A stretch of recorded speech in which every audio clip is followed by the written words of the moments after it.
El estreñimiento en niños. En este vídeo voy a explicar por qué se produce el estreñimiento en muchos niños y cómo podemos resolverlo de verdad. Así que, aunque sea un poquito largo, espero que os sirva para comprender el problema y podáis abordarlo de forma definitiva. En primer lugar, ¿qué consideramos estreñimiento y qué no? Estreñimiento no es que tarde en hacer caca un día, 2 días, 3 días. Estreñimiento es cuando la caca es dura y produce dolor, sea porque se retiene tanto que aumenta la presión dentro de la barriga y esa presión produce dolor, o sea porque en el momento que sale es una caca dura y voluminosa que produce dolor al salir. Entonces puede haber dos dolores, uno por retención y el otro en la salida. En ambos casos hablaríamos de estreñimiento porque el niño está sufriendo y tenemos que solucionar el problema. ¿Por qué se produce esto en algunos niños y en otros no? Evidentemente hay niños que tienen más predisposición a ser estreñidos y esto se debe a que algunos niños absorben el agua en el intestino, en la parte final del intestino, en el colon, absorben el agua con mucha más facilidad, dejando la caca seca, haciendo caca en forma de bolitas, porque al tener poca cantidad de agua se vuelve compacta. Pueden ser más o menos grandes y entonces se pueden ir acumulando y al final el resultado es que en el momento que salen o bien por la acumulación pueden producir ese dolor. El resultado es que empiece como empiece, al final nos encontramos con un círculo vicioso que hace que el estreñimiento vaya habitualmente a más. Cuando un niño tiene dolor de barriga y se queja con frecuencia y al final en el momento que expulsa la caca es una caca dura y voluminosa, es frecuente que duela al salir, con lo cual el niño, de forma instintiva, la próxima vez que tenga ganas de hacer caca lo que va a hacer es retenerla, aguantarse. Y esto es un círculo vicioso porque en el momento que se aguanta, la caca va compactándose cada vez más, va aumentando más el volumen y el resultado es que la próxima vez que no tenga más remedio y por fin haga caca, le va a volver a doler. Con lo cual va a ir reforzando ese círculo vicioso de la retención, el dolor. En el momento que a un niño le pasa esto, es frecuente que también al salir la caca voluminosa pueda producir una herida, es lo que llamamos una fisura anal. Hay niños que cuando tienen la expulsión de la caca tienen un dolor insoportable y que a veces va acompañado de sangre. Cuando esto ocurre es porque tiene una fisura, una herida en el ano y eso va a hacer que el problema empeore aún más porque va a retener todavía más. Todo esto se va agravando, como estamos diciendo. ¿Y cuál es la solución? ¿Por qué se empieza el problema? Pues hay varias causas fundamentales. La primera es que tengas una dieta pobre en fibra. Cuando tú no comes cantidad suficiente de fibra, las heces son lo que sobra de la alimentación y la fibra es fundamentalmente esa parte de la alimentación que no somos capaces de digerir. Cuando hay poca cantidad de fibra, el resultado es que esas heces son poco abundantes y el movimiento del intestino empieza a enlentecerse y empieza a acumular de forma paulatina esa caca que va sobrando en la parte final del intestino, que es el colon y su porción final, que es el recto. El recto está preparado de forma que cuando se dilata hace un reflejo que estimula uno de los cierres que tenemos, porque en el cierre final, en el ano, tenemos dos esfínteres. Uno interno, que es el esfínter involuntario, que se abre de forma refleja en el momento que el recto se llena. Da el estímulo para decir esto hay que vaciar lo que está empezando a llenarse. Cuando nosotros vamos llenando de forma paulatina, lentamente, porque la cantidad de fibra que hay en la alimentación es poca, el resultado es que no produce ese estímulo y por tanto tenemos siempre cerrado el esfínter interno. Eso hace que cuando el niño incluso quiere hacer caca porque ya nota que hay mucha presión, que le duele la barriga y le decimos venga siéntate y haz caca, el resultado es que el niño no puede porque él puede controlar el esfínter externo, que es el que nosotros abrimos y cerramos a voluntad, pero el interno no. Y entonces quiere hacer caca, pero tiene que hacerlo a través de una puerta que está cerrada. El resultado es que no lo consigue, hasta que por fin la presión es tal que no le queda otra que salir. Y a veces lo hace a través de ese esfínter totalmente cerrado, con lo cual es muy doloroso y puede desgastar la mucosa hasta el punto de hacer la herida que llamamos fisura. En condiciones normales lo que debería de pasar es que llega la caca a la parte final, produce una distensión del recto, eso estimula que se abra el esfínter interno y entonces nosotros notamos que necesitamos ir al baño, que casi que se nos escapa. Apretamos el esfínter externo, que es el voluntario, y conseguimos llegar al baño. En el momento que llegamos al baño lo abrimos, ya están los dos esfínteres abiertos y sale. El problema, como os digo, es si vamos produciendo una retención paulatina, poco a poco, que se va llenando, como la cantidad de caca es pequeña porque hay poca cantidad de fibra, se va llenando poco a poco, no produce ese reflejo de que se abra el esfínter interno y es donde empiezan los problemas. En el momento que nosotros tenemos ya esto desarrollado, este círculo vicioso, ¿cómo se puede romper? Pues tenemos fundamentalmente 4 herramientas. La primera, estamos diciendo que si hay poca cantidad de fibra en la caca, esto no va a funcionar, pues tenemos que aumentar la cantidad de fibra en la dieta. Pero hay casos en los que esto es contraproducente. Si vuestro hijo ya hace unas bolas de caca bastante grandes que le cuesta mucho trabajo salir, no aumentéis la cantidad de fibra, porque lo único que conseguiremos es que la bola sea más grande todavía. Si nosotros metemos más cantidad de fibra, esa fibra va a aumentar el volumen de las heces, pero si ya están compactas y aumentamos el volumen de las heces, simplemente le va a doler más al salir. Luego la solución en esos casos no es la fibra. ¿Qué es entonces la solución? Tenemos que aumentar la cantidad de agua que hay en la caca.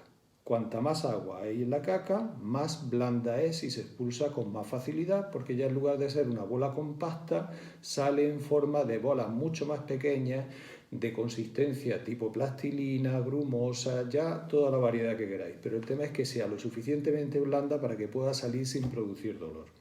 ¿Cómo aumentamos esa cantidad de agua en la caca? Pues evidentemente se nos puede ocurrir que tomando más líquido podemos aumentarla, pero hay niños que tienen mucha facilidad para absorber el agua y si aumentamos la cantidad de agua en la dieta, lo único que conseguimos es que el niño orine más, pero no hace más caca blanda. Y entonces la solución en dónde está. Tenemos que reducir los alimentos astringentes. Vosotros pensáis, con la dieta clásica para la diarrea, ¿qué era lo que se le daba habitualmente a los niños cuando estaban con diarrea?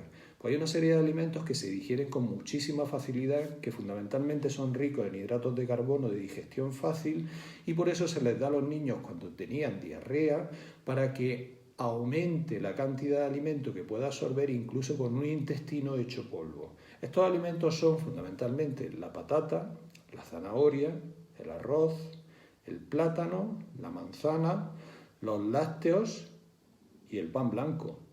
Estos alimentos son tan fáciles de digerir que incluso teniendo un intestino que está dañado eres capaz de digerirlos con facilidad y se absorben con facilidad. Y los hidratos de carbono cuando se absorben arrastran agua, con lo cual dejan la caca seca. Por eso son alimentos astringentes, son alimentos que se daban antes cuando un niño tenía diarrea porque así conseguíamos que la caca fuera más consistente. Si nosotros tenemos una dieta rica en estos alimentos, lo cual es muy fácil que ocurra porque los niños prefieren aquel alimento que tiene hidratos de carbono de absorción fácil y que se absorben rápidamente. Cuando esto ocurre, al subir rápidamente el azúcar, nuestro cerebro produce endorfinas que nos hacen sentir bien. Por comparación entre un alimento que tenga una subida rápida de azúcar y uno que no la tenga, el niño siempre va a preferir el que tiene una subida rápida de azúcar. Precisamente los alimentos que vienen bien para aligerar la barriga son alimentos que tienen una cantidad de fibra mayor y que lo que producen es una absorción lenta de hidratos de carbono, con lo cual no se retiene tanta agua dentro del cuerpo, queda agua en la caca empapando esa fibra, pero no te produce la sensación de placer que te da el pico de endorfinas que recibes cuando tomas un alimento rico en hidratos de carbono de absorción fácil. Por eso los niños tienden a tener una dieta que les estreñe con facilidad. Tenemos que olvidarnos de qué es lo que el niño quiere, qué es lo que le gusta, debemos olvidarnos de preocuparnos de que el niño coma a costa de lo que sea, dándole lo que sea con tal de que coma, porque como ya os he dicho muchas veces, los niños en España no se mueren de hambre. En un país donde no falta la comida, debemos de dejar de preocuparnos de la cantidad y preocuparnos de la variedad. Y el primer síntoma de que un niño no tiene una dieta suficientemente variada y equilibrada suele ser el estreñimiento. Con lo cual tenemos que modificar la dieta, aumentando la cantidad de fibra siempre y cuando el niño no tenga ya bolas duras grandes que le producen dolor, que en ese caso, como he dicho, es contraproducente. Pero en todos los casos tendremos que reducir la proporción de alimentos astringentes que hay en la dieta, es decir, alimentos fundamentalmente ricos en azúcares de absorción fácil. Os lo repito, los más frecuentes, la patata, la zanahoria, el arroz, plátano, manzana, lácteos y pan blanco. Si nosotros reducimos estos alimentos, el resultado es que no se absorbe tanto el agua de la caca, no se seca tanto y la caca tiene menos consistencia. ¿Qué pasa si haciendo todo esto el niño no mejora? Pues que entonces tenemos una herramienta que es muy útil. Habitualmente se suele hablar de dos, pero una de ellas os voy a hablar solamente de pasada, que son los enemas. El enema es muy efectivo, es muy útil para resolver el problema de forma rápida cuando ya tienes una retención de caca que te está produciendo un dolor por retención. Es decir, cuando el niño lo que tiene es dolor porque la barriga está muy distendida, es muy útil, es muy rápido. Pero si lo que tu hijo tiene es un problema en el momento de la expulsión de la caca, no uses nunca un enema, porque si usas el enema, el niño va a ver las estrellas. Tiene una herida, posiblemente una fisura, y tiene mucho dolor en el momento de la expulsión. Todo lo que tú introduzcas por vía anal le va a producir daño y la reacción del niño va a ser cerrar los esfínteres, con lo cual el resultado no va a funcionar. En estos casos en los cuales el problema fundamentalmente es el dolor por expulsión y también los casos en los que el problema es la retención, la solución óptima es arreglar el problema por arriba, no por abajo. Los enemas son la solución fácil en el momento que hay una retención importante de heces sin dolor en la expulsión. Pero cuando lo que tenemos es con dolor en la expulsión o queremos arreglar el problema de forma más a largo plazo, tenemos que olvidarnos de los enemas. Eso será la solución última que nos quede en algunos casos en los que fracase el proceso o mientras conseguimos que se arregle el proceso. Lo que de verdad nos tiene que ayudar a arreglar el problema es lo que hagamos por arriba.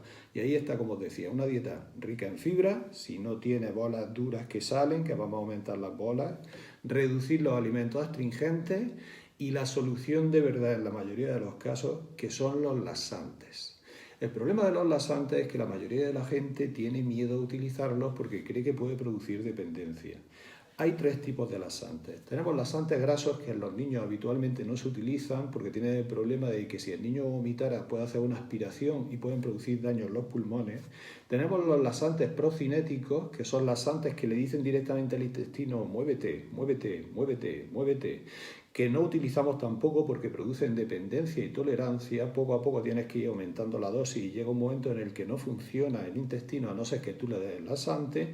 Y tenemos los laxantes que sí que utilizamos en niños y que los podemos utilizar desde prácticamente el nacimiento, con lo cual no hay limitación por edad y tampoco hay limitación por dosis, son los laxantes osmóticos.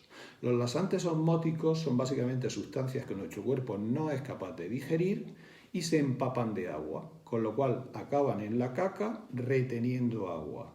Y funcionan siempre, es matemática pura. Simplemente si tú aumentas la cantidad de laxante osmótico que el niño toma, va a aumentar lo blanda que va a salir la caca, porque va a tener cada vez un porcentaje mayor de agua en la caca, lo cual la ablanda. Especialmente en esos casos en los cuales el niño hace la caca en forma de bolas duras y secas, y en las que el niño ya tiene en su dieta suficiente cantidad de fibra, la solución de verdad consiste en reducir los alimentos astringentes y usar el laxante que sea necesario para que la caca se vuelva blanda.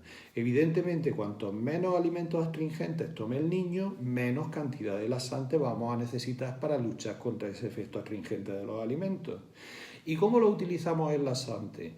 Lo que hay que entender es que en los laxantes osmóticos ni hay tiempo máximo de utilización, ni hay dosis máxima a la que podemos subir. Estos laxantes, si nosotros aumentamos la cantidad y nos pasamos, el único efecto secundario que producen es diarrea. Con lo cual tenemos que ir subiendo de forma paulatina hasta que conseguimos que la caca sea blanda.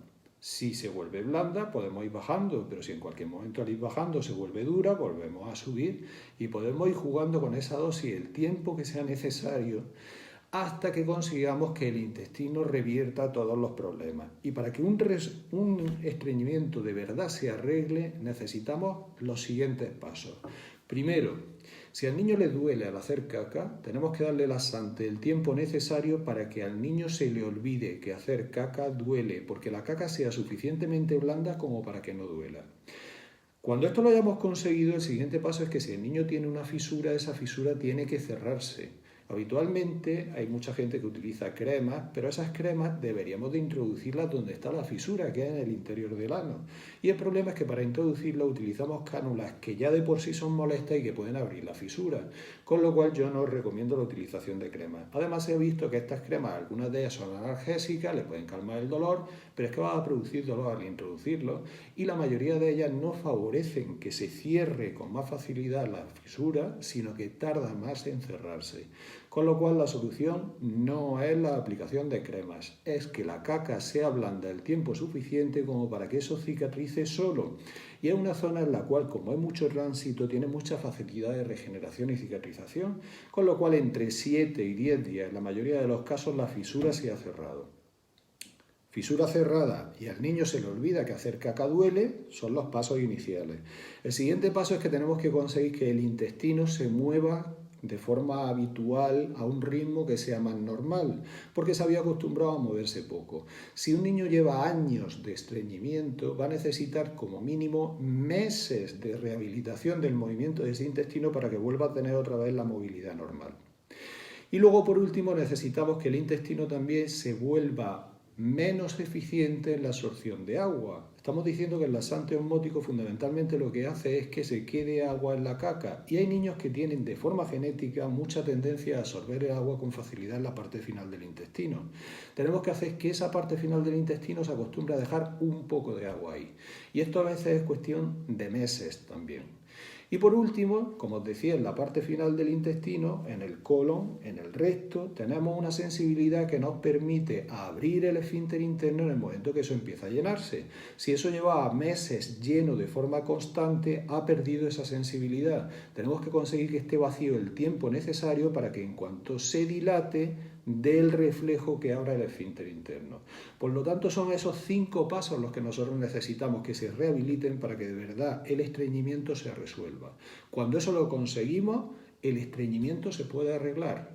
Y la clave para esto, como os digo, es modifica la dieta reduciendo los astringentes, aumenta la cantidad de fibra si tu hijo no tiene unas heces demasiado voluminosas que le producen dolor, y si hace falta le damos el laxante.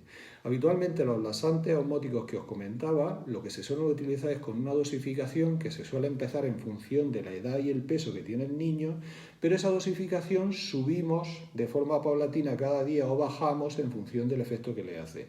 Yo un ejemplo que suelo poneros es un niño, por ejemplo, de 5 años, empezaríamos con un laxante como por ejemplo Dufalac, que es lactulosa, en el que le damos 5 mililitros al día. ¿Qué pasa si la caca es dura o no hace? Al día siguiente subimos a 6. Y si sigue siendo duro o no hace, al día siguiente subimos a 7. Y si sigue siendo duro o no hace, al día siguiente subimos a 8. ¿Sabéis contar hasta 100? Pues si llegáis a 100, 101, 102, 103, que no os asuste la dosificación. Es muy frecuente que en niños, por ejemplo, de 5 años podamos llegar a dosificaciones de 20, 30 mililitros al día de lactulosa. ¿Qué pasa si en un momento determinado la caca es blanda? Pues que bajo 1 mililitro. Y si sigue siendo blanda, bajo otro mililitro. Y si vuelve a ser dura, subo 1 mililitro. Con esa regla tan sencilla podemos estar jugando el tiempo necesario hasta que llega un momento que el niño se va acostumbrando y va bajando, y si llega hasta 0 con caca blanda, pues suspendemos el laxante. Y si una semana después vuelve a estreñirse otra vez, podemos volver a utilizar el laxante. Es decir, tener una idea clara, y el estreñimiento es un problema crónico y se tiene que resolver de forma crónica. Tenemos que hacer modificaciones en la dieta que no son cuánto tiempo estoy con esta dieta, no, esto se llama comer sano. Tener una dieta rica en fibra y pobre en alimentos astringentes, pobre en alimentos ricos en azúcar de absorción fácil, es lo que llamamos dieta sana. Y esto es algo que tenemos que empezar a hacer para acostumbrarnos a que esta es nuestra dieta de por vida. Y en el proceso de adaptación, hasta que resolvamos el problema, el laxante es la muleta que nos ayuda en ese proceso el tiempo necesario y a la dosis necesaria para resolver el problema. Haciéndolo así, de verdad el estreñimiento se puede resolver. Y si vuestro hijo tiene estreñimiento, de verdad sabéis lo mal que se pasa. Así que seguid estas pautas que os puedo asegurar que funcionan. Si este contenido os ha ayudado, ya sabéis, darle un like para que vaya subiendo, consiga más difusión y ayude también a otras personas, y por favor compartirlo con otros para que también les pueda ayudar.